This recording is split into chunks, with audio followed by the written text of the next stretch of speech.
So welcome to the second part of my interview with Faith. Faith is a content marketing specialist. So napakahalaga nito dahil sa isang online business o kung magsisimula ka pa lang ng isang online business, selling information products like ebooks, audiobooks, and courses, so kailangan mo ng content. So when I mean content, it means blog posts, articles na sinusulat mo sa iyong website, nagbablog ka, and then videos like this na mga pinopost mo sa YouTube. So those are contents, and then also yung mga post mo sa iyong mga Facebook pages. So those are samples of content. Pero marami pang content like email marketing and things like that. Pero medyo advanced sa yon. So basically, that's what I mean by content. Dun sa iyong website. So kailangan mo ng content, especially sa iyong website, especially sa iyong mga pages, sa iyong mga digital assets. By using content, doon ka makikilala at doon malalaman ng mga audience mo, ng mga customer mo, kung ano ba yung mga pwede mong itulong sa kanila.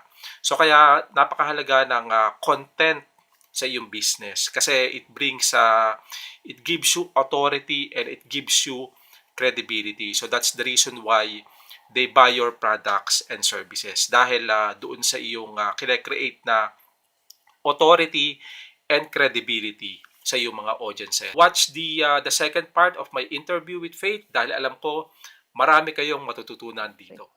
So if you already have this big idea, you need to take action na agad. I don't believe na that idea is uniquely to one person. Unahan na lang talaga yan. So you better take action agad. Kasi wala naman talaga unique sa mundo eh. Lahat naman may gumawa na dati. Yung website, what's the advantage of having a website if you're doing content marketing? Oh, it's because if you have a website, madali ka mahanap sa Google. And a lot of people trust Google. It's more than 90% of people go to Google when they look for a specific answer for their question. Like for example, I want to know how to drive. So I search in Google muna. Or I search for a specific product. Pupunta muna din ako sa Google. Or if I want to search for food, like for example, nagutom ako. So I would go to Google and search for like samgyeopsal near me. It's mostly starting with Google eh. Yun. So if you have a website and it has a really well-written content in it. So most people would say SEO. But then, since I'm a content manager myself, usually talaga, content is king with SEO. You cannot rank with SEO if you do not have valuable content in your website. If you have a website and you have very valuable content in it, madali kang mapunta sa first page ni Google. And a lot of people trust that very first page ni Google. However, usually mga 8 to 10 lang yung lalabas na na result ni Google. So if you are not there on the first page ni Google, you are missing more than 80% of your target market. Pero to be honest, Faith, napakahirap naman pumunta doon sa six-pack. Diba, ni Google? Lalo, well, it depends sa keyword o depends sa tinatype na keyword, diba? Tinatype na search o search term. Yes. Pero medyo na tayo, medyo technical. Yes, medyo technical. Pero I would say na one of the best ways to rank is to, let's go back to avatar. Kasi minsan may mga business owners, they think of the big words. Pero they don't really research ano ba talaga sinesearch nung target market nila. Yeah. And then being in an SEO agency, magugulat ka minsan. Kunin pa yung mga pinaka-simpleng tanong, yun pa yung hindi tina-target ng competitors. Yun. So, you don't really have to be technical. What you really have to do is to know your audience, what they are looking for, and give them the best answer for that. Giving value to them. Somebody na mag-start sa info product business, do they need a website? Kailangan ba nila mag-invest sa website if they want to get into this kind of business? If wala ka budget for that, it doesn't necessarily mean na you start with a website agad. Because there are so many ways to market your info product. Like for example, a lot of course creators, they go in social media.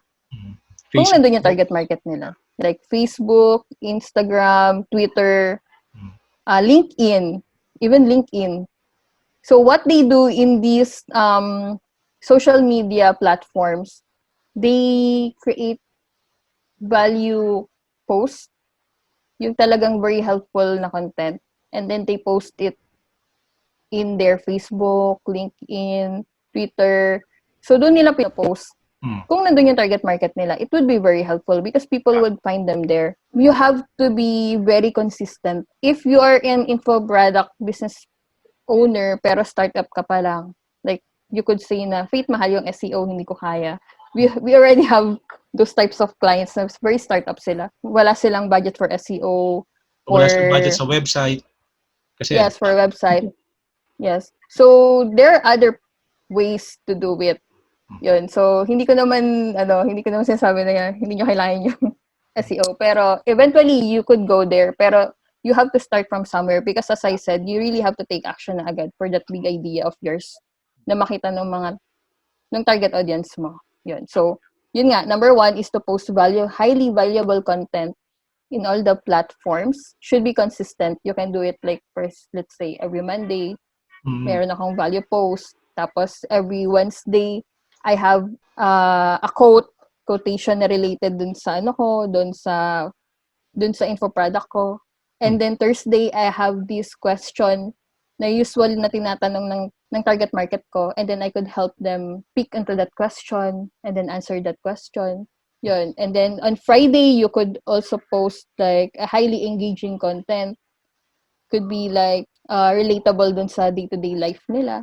Yun. So there are a lot of contents that you could do even without website, because even in these platforms you can be relatable to your target market. Lagi ka nilang nakikita kasi lagi ka nagpo-post, and then very highly valuable pa yung post mo, so you gain their trust also. Kasi halimbawa meron silang naisip na related na idea, tapos naisip nila parang nakita ko na tong idea na to, so babalik sa isip na nakita ko to sa page na to, so babalik sila doon sa page mo. Kasi you are able to build na yung thought leadership familiarity. Diba? Familiarity. So, people would start following your page, liking your post. So, the more that they like your post, marami ding tao makakita ng mga friends nila, yung mga circles nila, makikita din. And they could have like the same interest. So, dun pa lang, lalaki na yung following mo. Lalaki at lalaki yung audience mo.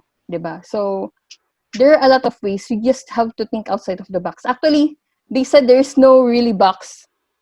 You really have to, don't put yourself in a box na hindi naman existent. There are a lot of ways talaga. So, it just depends on your creativity on how you would do it. But make sure that, yun, number 1, it's highly valuable. And number 2, you have to be consistent with what you bring to them.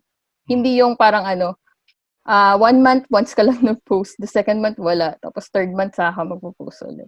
Yun. So, it all depends on the consistency. So, yung frequency? Yeah, so for startups, I would recommend na every day or at least 5 days a week, you would post. Pero it doesn't have to be like social media high-value post every day. It doesn't have to be like... Ano yung Facebook page? Faith or article? If walang website. Hindi, ano yan? Facebook post, everyday Facebook post, or everyday blogging sa website? Depende kung gaano ka-aggressive yung gusto mo. Because we help our fintech company by posting at least 1 blog post a day. One high-value blog post a day. That was almost 4 years ago. 3 lang kami sa fintech company na yun. But now, that fintech company is already 50 employees.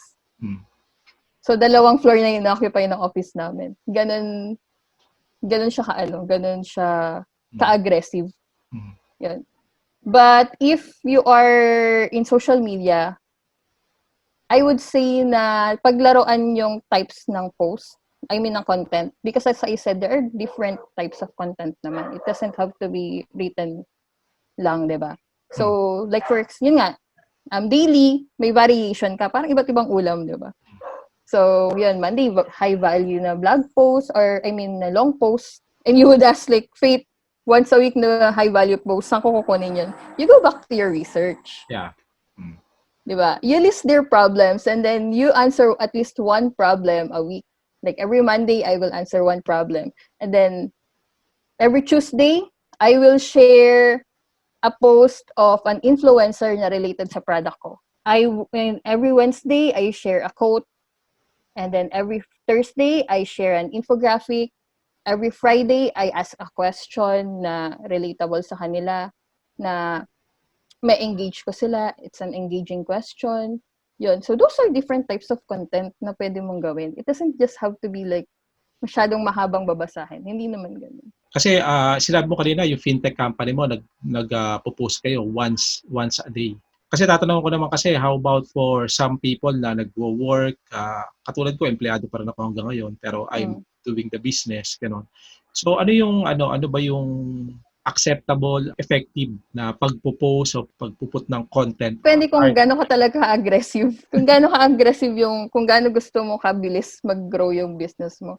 Pero I would say na at least once or twice a week, that would be the most comfortable or comfortable na interval ng posting mo. Just don't let 1 week pass na walang nangyari.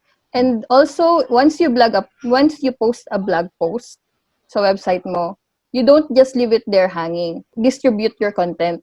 So you post it in your social media, ganyan, and then some people, they go to Reddit, and then if may nakita silang related na tanong doon, they would suggest their link. Like, actually, I created this content.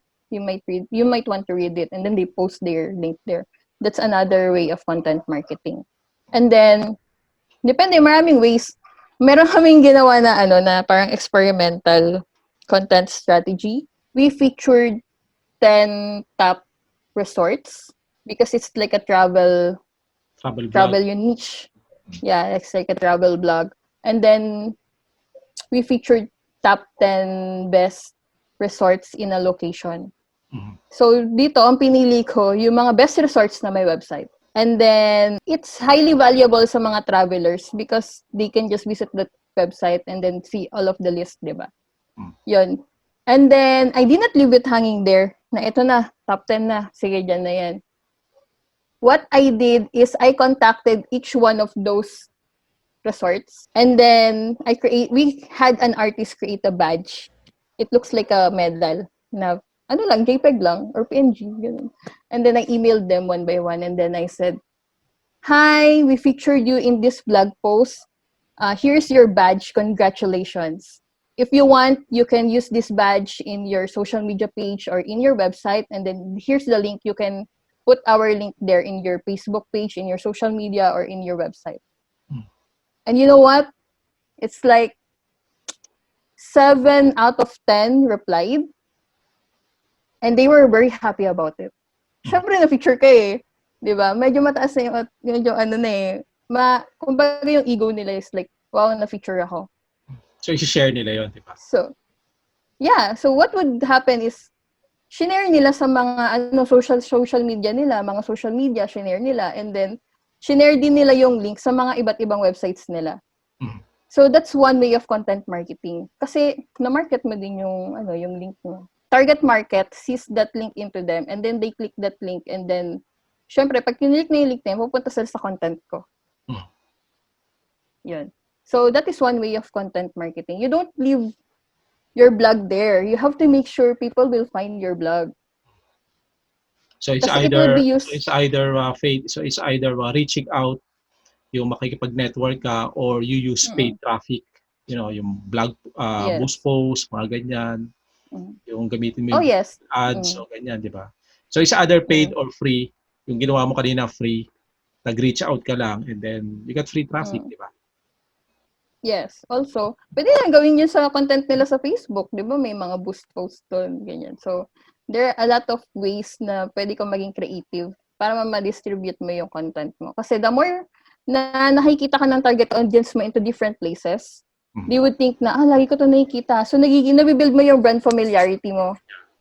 Diba? So, once na merong mag-click sa kanila na related dun sa niche mo, ikaw yung magiging una nilang may isip na, na brand.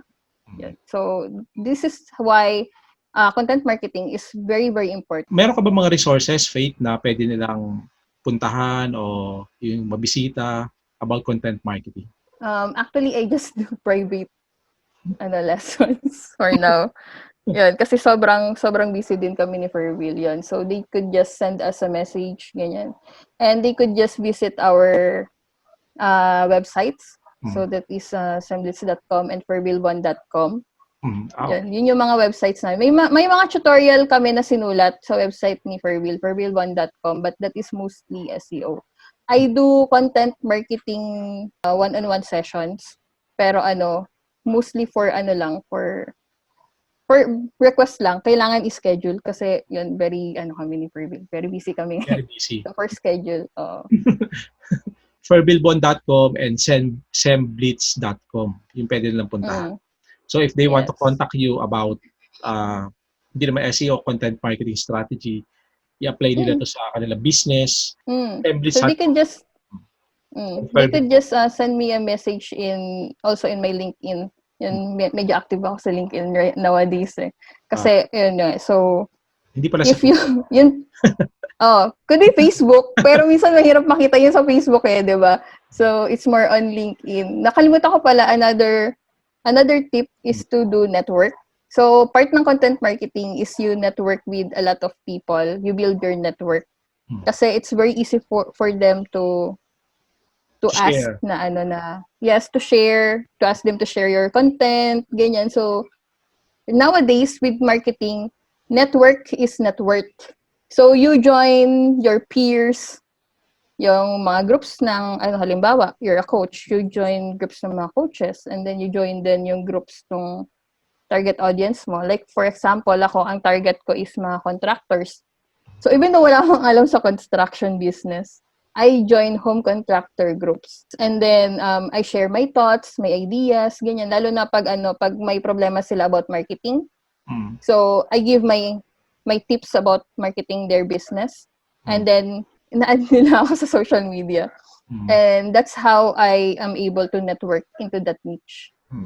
So ito pala Faith, sabi mo kanina, join Facebook groups din, 'di ba? I think that's the one start 'yon, 'di ba? Pwedeng start nila Facebook group, and then kung yun yung niche nila, and then they can answer questions in there. So hindi makikita yung profile nila. Yun nga lang, dapat optimize yung profile nila. Ayun, oo, yun din. So if you're infographic business owner, you need to look the part. I mean, if you're an info-product business owner, you need to look the part. Diba? So, actually, it's one type of content marketing din, para ilagay mo dun kung ano yung niche mo, ilagay mo dun sa, sa banner mo, dun sa introduction mo, ganyan. So, they would know, you own that part, i-own mo na, syempre, todo mo na. Kailangan na nandun yung confidence. Kasi yun nga, di ba, kailangan yung idea sineshare.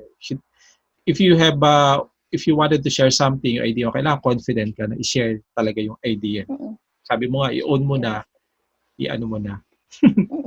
Actually, kasi kung oo, kung makikita ng tao na, actually, meron akong gantong product, pero nahihiya ka, parang yung mga tao isipin nila, parang, alam mo talaga yung industry mo, wala kang confidence, di ba? So, you need to own that part. You need to be confident with what you are selling and what you are doing talaga. And kasi if confident yung tao na makakatulong ka sa kanila, sila na mismo yung pupunta sa'yo eh. They would be the one inquiring you. Kasi they already know that alam mo yung problema, you have the solution. Yeah, you have to be confident in showing who you really are. But in reality, it takes time. Yes, if you want the organic way, it really takes time. However, if gusto mo ng yung talagang stable yung marketing mo, it's very organic. It takes a long time to build your network. Pero actually, mas tatagal siya. Mas tatagal ka sa isip ng mga tao. Unlike nang puro ads ka na lang ng ads. Minsan yung mga tao naiirita sila sa ads, di ba? Pag laging ads lang ng ads, gano'n. Pero when they see that you deliver valuable content consistently, it would build yung pagiging thought leader mo. Nandun na sa, sa back of their mind, you will always be there. Pag meron silang question, na related dun sa niche mo at alam nila na nasagot mo na yun somehow previously, ikaw at ikaw yung babalikan nila.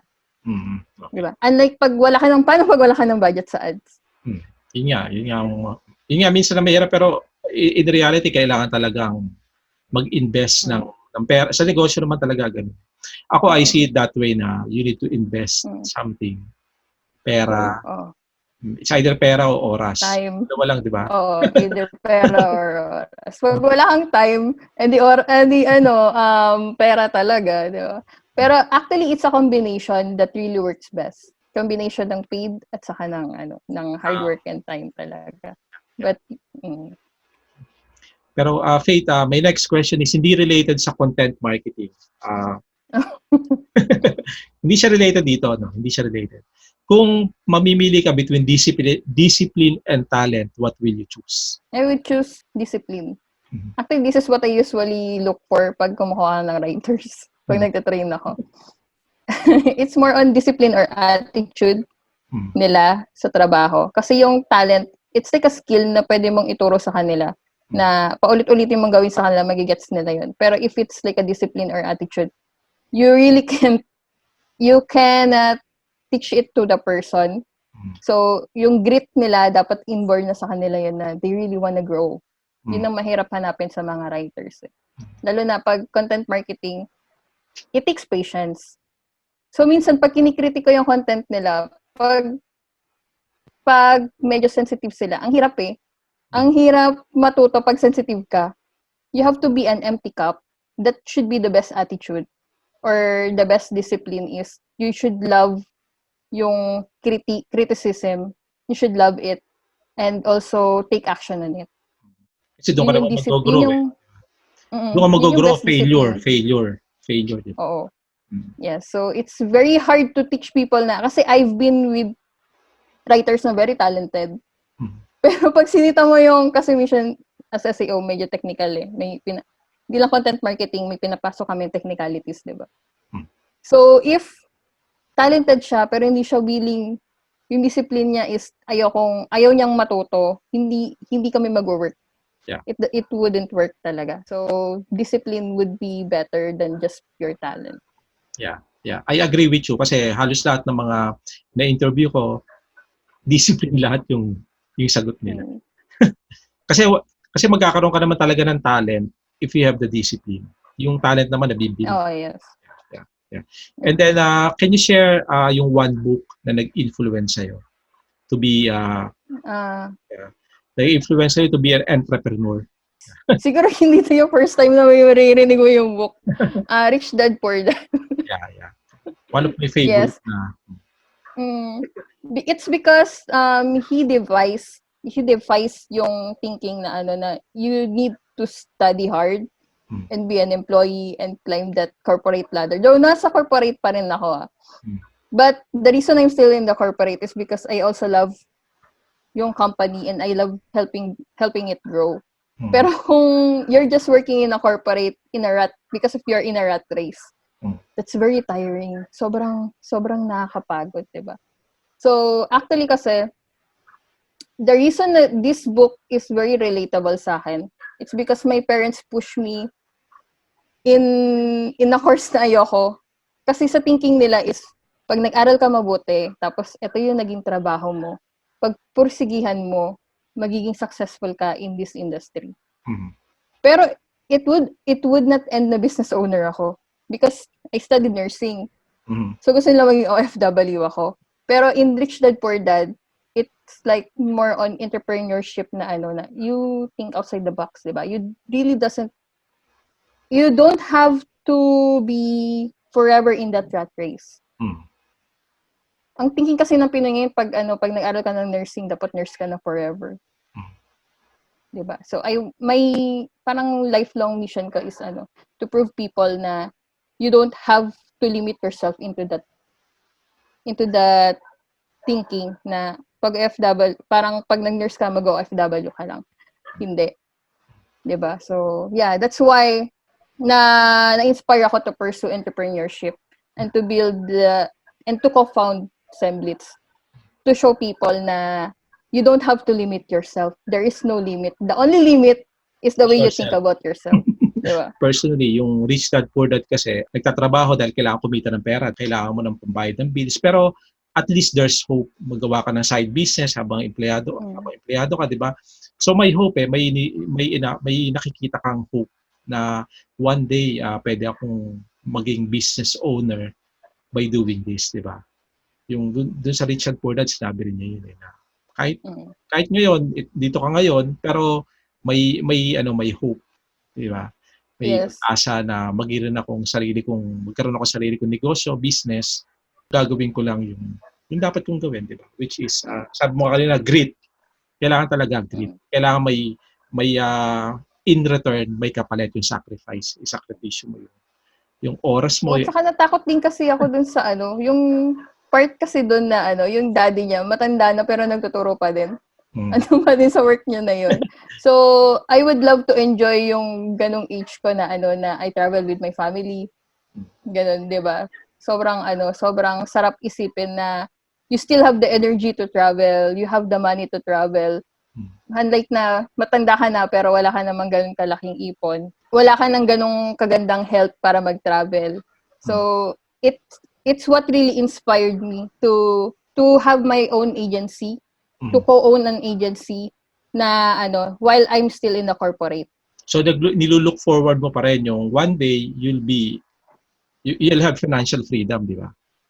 Oo, yun talaga yung pinaka-main goal ko. Diba?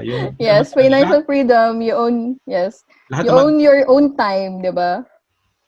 Kasi lahat naman ng tao gusto magkaroon ng, I mean, I don't know, pero karamihan, majority ng tao gusto magkaroon ng ganun. To live comfortably, di ba? You have your own time. Unlike nang pag nasa corporate ka, isipin mo pa, alam na lang yung leave ko. O papayagan ba ako ng boss ko? Minsan diba? yun. Well, Faye, thank you very much for everything, like everything na share mo, mga valuable thoughts na share mo. And thank you very much for your time, and thank you very much for everything. Yes, sana may natutunan kayo. Faye, thank you very much. Thank you din.